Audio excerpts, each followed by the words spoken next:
नमस्कार दोस्तों, मैं शिवानी वर्मा लोकगीत चैनल में आप लोगों का स्वागत है दोस्तों। तो आज मैं आप लोगों के बीच में लेकर आई हूँ एक प्यारा सा हंसी मजाकिया गारी गीत है। तो आप लोग सुने और कमेंट ज़रूर करें दोस्तों, बहुत सारा कमेंट आप लोग करें और अच्छा कमेंट करें और बताइए कमेंट के माध्यम से कि ये गारी गीत आप लोगों को कैसा लगा। और ज़रूर एक बार सुने और आनंद लीजिएगा गाना का। तो आइए सुने ये प्यारा सा गारी गीत। गोरे गोरे हाथावा में हरी हरी चूड़िया हो, गोरे गोरे हाथावा में हरी हरी चूड़िया हो।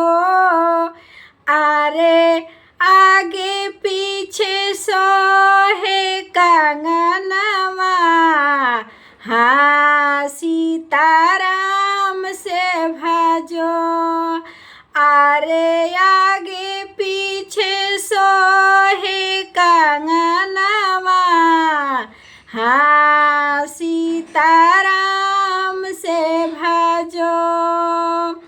उहै कंगना पहिनाई दूल्हे के बहिनी हो, उहै कंगना पहिनाई दूल्हे के बहिनी हो। अरे घूमी घूमी मांगथी जोरनवा, हाँ सीताराम से भजो। अरे घूमी घूमी मांगथी जोरनवा, हाँ सीताराम से भजो। अपने महलिया से बोलत है हमरे भैया हो, अपने महलिया से बोलत है हमरे भैया हो। अरे हम तो कंधे भाई जोरनवा, हाँ सीताराम से भजो।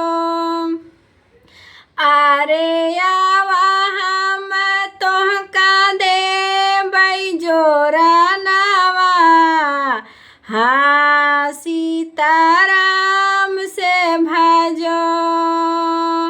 गोरे गोरे हाथवा में हरी हरी चूड़िया हो, अरे आगे पीछे सोहे कंगनवा, हाँ सीताराम से भजो।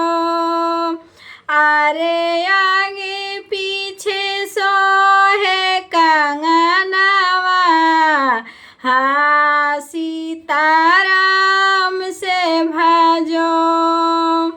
उहै जोरनवा गोरिया सगुन करी हई हो, उहै जोरनवा गोरिया सगुन करी हई हो। अरे रही जई हई गोदी में ललनवा, हाँ सीताराम से भजो। अरे खेली हई तोहरे गोदी में होरी लावा, हाँ सीताराम से भजो।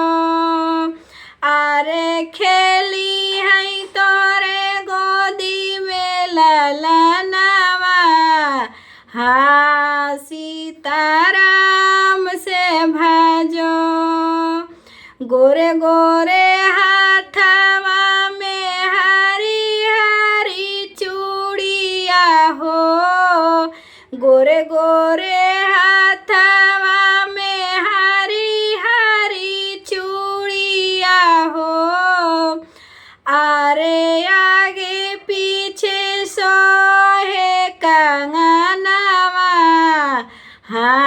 हाँ सीताराम से भजो, अरे आगे पीछे सोहे कंगनवा, हाँ सीता